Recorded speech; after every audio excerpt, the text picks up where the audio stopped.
All right, hello guys. So there was a little bit of confusion at the end of class yesterday. That was Monday, February 1st, and I just want to take a moment to clarify the assignment, which will be due next Monday, which is February 8th. So first off, I still think among a few of you there was some confusion about these TMY solar resource data sets. So this is some information that's taken off of the NREL website, which describes what these data sets contain. So what we have is 365 days, 24 hours, 8,706 recordings of solar resource data, insolation. And what we're particularly interested in is global horizontal irradiance. The data sets that you'll download have all sorts of other weather data and information that can be used in building modeling, etc. So what I mean by typical meteorological years, it looks at these 30 years worth of measured data at different locations across the country, and using statistical techniques it decides which of those years is the most typical from that 30-year period.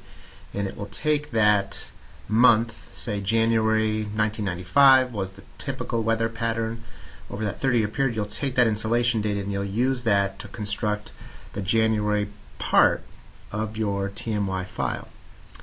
And let's say for a different month that the statistical analysis shows that looking at this huge data set, 30 years, that 1999 was the typical month, say for February. So we'll take that and connect that to the 1995 data for January, and it begins to construct this complete data set, 8,760 hours of solar resource and weather data, which appears to be typical based on statistical analysis. So all you need to know, you don't have to be worried about the dates of where they extracted the data from. You just have to understand that this is a typical year solar resource data, 8,760 observations. Okay. So now moving on to the assignment, which I would like you to do for Monday next week, February 8th, is to go to the NREL website, and I gave you the link on the PowerPoint presentation, which is posted on Moodle, and find the site. Again, they've got data for all sorts of locations across the country. You want to find the site in the NREL database which is closest to where you live and download that data set. So when you open this data set in Excel, you will see that there, again, is all sorts of data, all sorts of weather-related data, insolation values and temperature values, etc. And again, these data sets are used in building energy modeling performance, used in solar simulation models such as PV Watts, one that we'll be using in a week or so.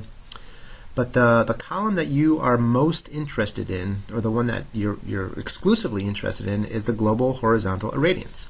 And that's in watt hours or watts per meter squared per hour. So that's really what you want to focus on for this assignment. So what I like to do is I like to get rid of all the other data and just have the date and the hours and then the global horizontal irradiance values. And we can see that in January 1 at 1 o'clock in the morning there's no sun, surprise, 8 o'clock in the morning we start to get a little bit of insolation, and then an insolation, not insolation, insolation is another word that's used to describe solar irradiance, the solar resource. So we see here this first day in January that the solar production peaks at 9.4 W watts per meter squared at noon. For this location is in Burlington, Vermont. So what I want you to do is I want you to create sums for each month. So here I have in Excel, if you're using Excel, you go equal sign sum and then the starting point C3 colon C 746. So that gives me the total insolation for the month of January.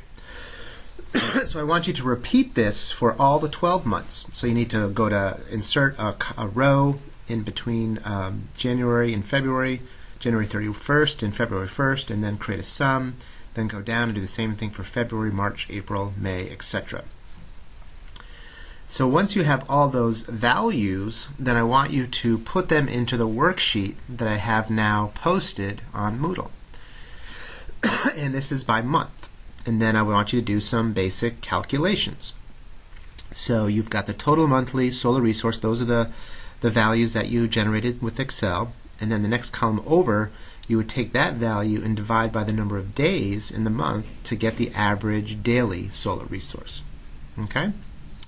So you want to do that for every month, and then at the bottom you can total the column total monthly solar resource, and that's going to give you the total annual watt hours per meter squared per year. Okay?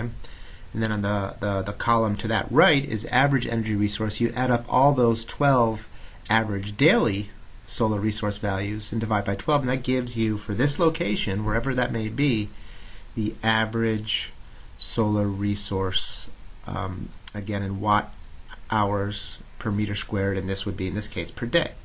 So that tells you, across the entire year, what's the average insolation values.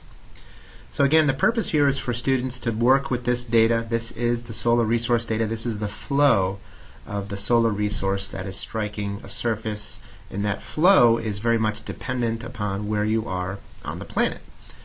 And you'll be able to play around with this. And again, this is just to get familiar with this data and to understand how these data sets are structured.